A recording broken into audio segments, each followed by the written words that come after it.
Harut और Marut कौन थे, बाबुल का कुआं कहाँ है और हारूत और मारूत का जादू किस तरह का था। ये वो पुरअसरार सवालात हैं जिनके जवाब तो बहुत हैं और लिखने वालों ने भी बहुत कुछ लिखा है, लेकिन उन किस्से कहानियों में हकीकत को तलाश करना गहरे समुंदर से मोतियां निकालने के बराबर है। हारूत और मारूत के मुतालिक बुनियादी तौर पर दो तरह की रवायतें मिलती हैं, एक वो जो कुरान और हदीस और ताबईन के अक़वाल में मौजूद है और दूसरी वो जो तौरेत और इंजील और इसराइली रिवायतों में आती है, जबकि उन इसराइली रिवायतों को बेशतर उलमा और मुवर्रिखीन ने तायीद की है। इस वीडियो में हम उन दोनों तरह की रिवायतों और वाक़यात को मुकम्मल पेश करेंगे।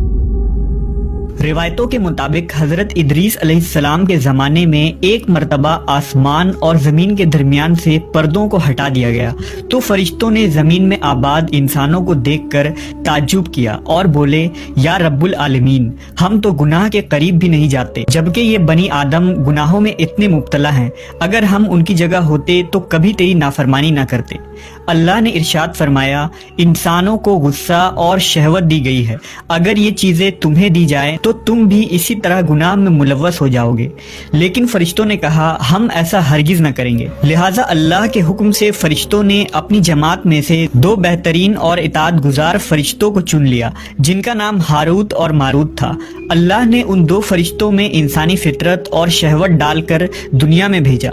वो शहर बाबुल में दो खूबसूरत इंसान बनकर आए और काजी के काम पर मुकर्रर हो गए, जहां वो लोगों के दरमियान फैसले किया करते थे।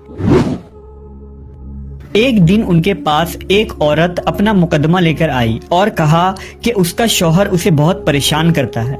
हारूत और मारूत ने जब उस औरत को देखा तो वो उसकी खूबसूरती और हुस्न से मरऊब हो गए और उस पर आशिक हो गए। उन्होंने उस औरत से जिना की ख्वाहिश की तो औरत ने उनसे कहा, तुम्हारी ये ख्वाहिश मैं तभी पूरी करूंगी जब तुम बुत की पूजा करो, शराब पियो या मेरे खाविंद को कत्ल कर दो। हारूत और मारूत ने शराब नोशी को छोटा गुनाह समझकर पी लिया और नशे की मस्ती में दो और कबीरा गुनाह कर बैठे। उस औरत ने उनसे आसमान पर चढ़ने का अमल भी सीख लिया, जिसके जरिया वो आसमान पर जाते थे। जब औरत इस अमल के जरिया आसमान पर गई तो अल्लाह के हुक्म से उसे सितारे की शक्ल में मस्ख कर दिया गया। चूंकि उस औरत का नाम ज़ोहरा था, इसलिए वो सैयारा ज़ोहरा कहलाया, जिसे आज वीनस कहते हैं। इस गुनाह की वजह से हारूत और मारूत खुद वो इसमें आज़म भूल गए, जिसे पढ़कर वो आसमान पर जाते थे और बतौर सज़ा उन्हें बाबुल के एक कुएं में उल्टा लटका दिया गया, जहां वो ता क़यामत यूं ही कैद रहेंगे। ये एक इसराइली रवायत है जिसे इमाम इब्ने कसीर और फ़खरुद्दीन राज़ी जैसे मुफस्सरीन अफसाना और मन घड़त कहानी करार देकर सख्ती से रद्द कर देते हैं। वहीं इमाम सयूती जैसे उलमा इस रिवायत को मुस्तनद मानते हैं। हारूत और मारूत और चाहे बाबुल के सिलसिले में एक और रिवायत कसरत से बयान की जाती है, जिसके मुताबिक एक ज़माना ऐसा था जब शहर बाबुल रोए ज़मीन पर तहजीब और तमद्दुन का मरकज़ था। यहाँ के लोग बातिल खुदा की परस्तिश किया करते थे। ये लोग अपनी किस्मत उनसे वाबस्ता समझते थे, इसलिए इल्म नजूम और इल्म फल्कियात में बड़े माहिर थे। उनके बुतकदों में सितारों की पूजा की जाती थी। ये लोग जादू, तंत्र मंत्र, सिफली को बहुत अहमियत देते और इस इल्म के जरिया मुआशरे में खूब फसाद फैलाते थे। ये लोग तिलिस्म, जादू, तंत्र मंत्र में बहुत आगे बढ़ गए। उनमें बड़े बड़े जादूगर मौजूद थे। उनकी तारीखी किताबों में जगह जगह जादू और तंत्र मंत्र ही नजर आता है। उनका जादू दूर दूर तक मशहूर था। मुख्तसर ये कि उस शहर का बाशिंदा होना ही जादूगर होने की अलामत थी। जब हजरत सुलेमान अलैहिस्सलाम की हुकूमत आई तो आपने उन लोगों को इस शिरकिया अमल से रोका और उनकी सहर और जादू की किताबों को एक जगह जमा करके अपनी अजीम कुर्सी के नीचे दफन कर दिया, ताकि इस फितना अंगेज इल्म का जड़ से खात्मा हो जाए। जब सुलेमान अलैहिस्सलाम की वफात हुई तो शैतान ने उन किताबों को दोबारा खोद कर निकाला और लोगों से कहा कि सुलेमान पैगंबर नहीं था, बल्कि उन किताबों के जरिया हुकूमत किया करता था। लिहाजा हवा में उड़ना, जिन्नात पर काबू और सुलेमान अलैहिस्सलाम के गैर मामूली मुआजिज़ात दरअसल जादू और सिफली का अमल था। बनी इसराइल ने उसकी पैरवी की और उन किताबों को पढ़ना शुरू कर दिया। लिहाजा दोबारा ये शर अंगेज इल्म इस कौम में सुरायत कर गई।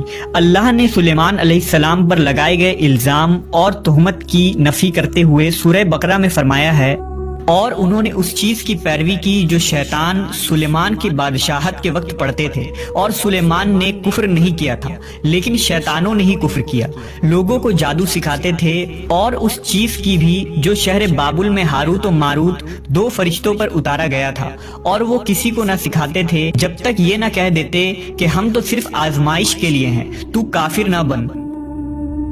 لہذا جب یہ سحر کا علم بابل میں عام ہو گیا اور لوگوں کی تکلیف اور پریشانی کا باعث بن گیا، تو اللہ نے 2 فرشتوں کو انسانی صورت میں مامور کیا کہ وہ جادو کے عوامل اور اسے باطل کرنے کا طریقہ لوگوں کو سکھائیں تاکہ وہ جادوگروں کے فساد اور شر سے محفوظ رہ سکے۔ لیکن یہ تعلیمات غلط مقصد کے لیے بھی استعمال ہو سکتی تھی۔ حالانکہ وہ فرشتے لوگوں کو تنبیہ کرتے تھے اور ان کے لیے صراحتاً کہتے تھے کہ یہ تمہارے لیے ایک طرح کی آزمائش ہے، لیکن پھر بھی وہ لوگ ایسے کاموں میں پڑ گئے جو انسانوں کے لیے ضرر اور نقصان کا باعث تھا۔